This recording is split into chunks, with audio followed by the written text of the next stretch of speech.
welcome back to another update for the Masters of Cinema Ultimatum. Where are we now in 2025? January 2025 to be precise, at which point the series should have been over. Well, we've talked about it before.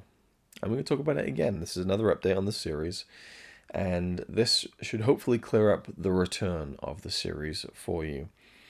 For anyone who cares, for anyone who doesn't, don't know what to tell you, and I won't be shaving the mustache. And a comment the other day, it's just like, I posted an old video and it's like, thank you for shaving the mustache. And I'm like, cool, this is an old video, but thank you for the shitty comment. I'll be keeping the mustache all the same.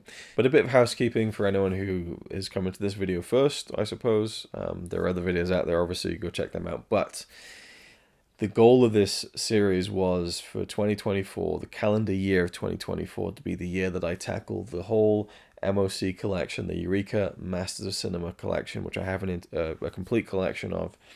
I hadn't seen, I think 184 of them, 182 of them, something like that. And so I worked out if I did 16 films a month for 2024, by the end of the year I would have seen all of them. And what better way to kind of push myself to do that but to make a series out of it? And what a better way to really push myself to do that but to make it an ultimatum to myself. And that if I did not watch all of those films by the end of the year, I would in fact sell the entire collection. I was dead serious about this. As James Rolfe would say, dead fucking serious. But I did preface that, unfortunately, because this is the kind of person I am. I kind of worry about tempting fate. I did preface all that with, real life notwithstanding. If there's a personal issue that comes up in 2024, then I'm going to cut myself some slack and not go through with selling the collection if something comes up which, impedes upon the whole project. And that happened at least twice in 2024. I don't want to just, keep dragging it up and stuff. I feel like I've mentioned it in a few different videos, and I don't want to seem like the person who's looking for attention or anything like that, or just, bringing it up all the time. But and also it was of my own kind of failings as well. So let's just go to that first and foremost. So January 2024, I watched 16 films from the collection. I had an amazing time doing it, and so the resulting video, part 1 of 12, was an hour and a half. Longer than that in the raw footage. I edited it down to 90 minutes. Me talking about 16 different films. Loved it. And I loved it so much that I wanted to make it a really special video, so I ripped all 16 of those Blu-rays. I made clips of all 16 of those films. And then I put hundreds of clips into that video to kind of just to show you what I'm talking about and to give you these different feelings and flavors of all these different types of films, to really express why I love this collection, why I love Blu-ray collecting, why I love home video in general, and the discovery that you can take through the world and the history of cinema. And this is one of the labels I think that really exemplifies that and has so many different things to offer. So I wanted to show that with clips. Yeah, so January. And again, I've talked about this in a previous video, but January 2024, I did the 16 films. The first 2 weeks of February, I spent making that video. And I thought, holy shit, now I've got 14 days to do 16 films. So what did I do? I watched Showa, which is 9.5 hours long. And then I watched Last of the Unjust, which is 3.5 hours long. So I kind of just fucked myself in February. But it was another great 2 weeks of watching films. I did, in 2 weeks, watch another 16 films, including the longest one in the collection, the longest film in my entire collection, period. And I had so much to say. But now it's like, okay, it's going to be impossible to do these feature-length videos every single month while watching 16 films. And there was other things I wanted to do and had to do as well. And so it became way too overwhelming for me, and I wasn't sure how to tackle it. And it all started to crumble in, and I thought, maybe I can catch up. And then a friend of mine passed away. Wasn't very close, but it hit me hard because he's close to me in age. And I spent about 3 weeks making a tribute video for him, which was like this 4-hour production. And a whole bunch of us kind of reminiscing about him and all sorts of things, and that felt more important to me than making YouTube videos. And so then, I was just dealing with that a little bit. I spent a couple months just writing very long letters to a lot of my friends, and that kind of became the focus. Through all of this, and also in February of 2024, around the time of when it all faltered, my nan got really sick, and it felt like it wasn't going to have that much time left. So that was taking up my mind and stuff, and so I thought I'm going to park the series now because it's too much, And I thought maybe, I've done January and February, maybe in March of 2025 I can restart it, and 2025 can be the year that I continue it. More on that in just a second. And throughout all this as well, my other nan was just fighting cancer again. And in October of last year, she passed away. And that, I don't want to say it hit me hard, because it didn't. And she's been preparing me for that, I think, my whole life. She was very morbid and talked very openly about death and stuff. So it isn't something that hit me hard, but it was just such a loss. One of my favorite people ever. And again, I then spent a couple of weeks working on a tribute video to be played at her funeral. In fact, it was something that we'd worked on together as a project, and that was a real...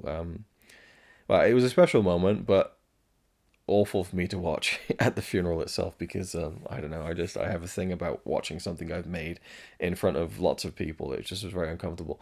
But the video went down very well. She appeared in it, actually, in a little message from beyond the grave. And... so it went down well in that respect. But anyway, so that happened, right? And that's just like, fuck this year, And then, Christmas Day, 2024, my other nan died. So I'm now in the process of scanning those photos in from that side of the family to work on another funeral. I'm sick of making memorial videos, but it's people I care about, and it has to be done. So I'm hoping by March of 2025, no one else is going to die. I love both my nans dearly, and yeah, it's a gutting thing. But at the same time, a lot to be grateful for. In how long they lived and what they got to see. Especially my nan, who again in February it seemed like it was, last days kind of situation, and she got to kind of have another 10 months. Where she got to kind of have a lot of time with family and be comfortable at home, at least with her two boys. And so, not the worst outcome, but obviously fucking shit that she's gone. It just is what it is. So again, I don't want to harp on that too much, but 2024 was a shit year for that. And that was exactly what I was talking about when I first started this series, is that it might not go to plan if things like that happen. And my grandparents' mortality was on my mind during that, I have to say. Anyway, so March of 2025, I plan to restart the series. But I'm not going to do it in the way, and I think I've already kind of decided on this in the last update video, but what I plan to do is March of 2025. Well, first of all, I have to do part 2. Right, so at some point I'm going to refresh my memory on all those 16 films, and I've been doing that with Showa. Actually, I've been kind of diving back into Showa, watching long stretches of it actually again to refresh my memory on it. So I'm going to do the part 2 of the MOC Ultimatum, which will probably be like a 3-hour video because there's so much to say about Showa, and that's just one film. And I'm going to park that footage, and then I'm going to film an update video. And that will be me going, hey, here's the 16 films I watched in February of 2024. Here's some brief thoughts about them, without the need to review each film extensively. And that could be a 20-minute video, maybe even a 45, 50-minute video, but no editing, no clips, just something I can film and get out and just have thoughts on those films for you to listen to watch, and interact with me with. And if you've seen it, let me know, all that kind of stuff. The reason I do this is just to interact with people and talk about films, the thing that we love.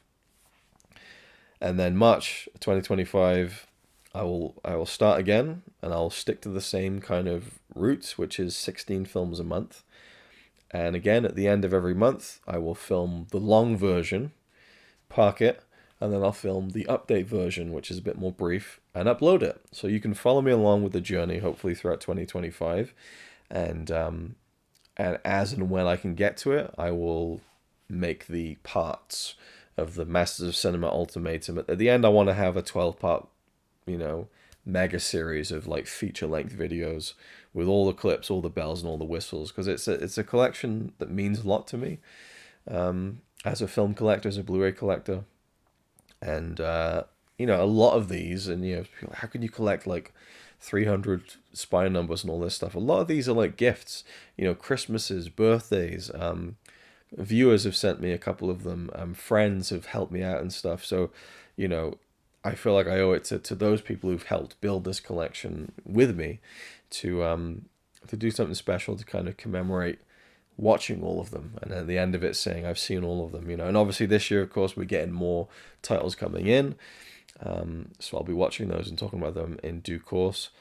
I was thinking of doing themes for each month and each part, but I think that'll fall apart as the further you get into it. But one thing I really do want to do is an around the world theme, and I've just about found 16 different countries.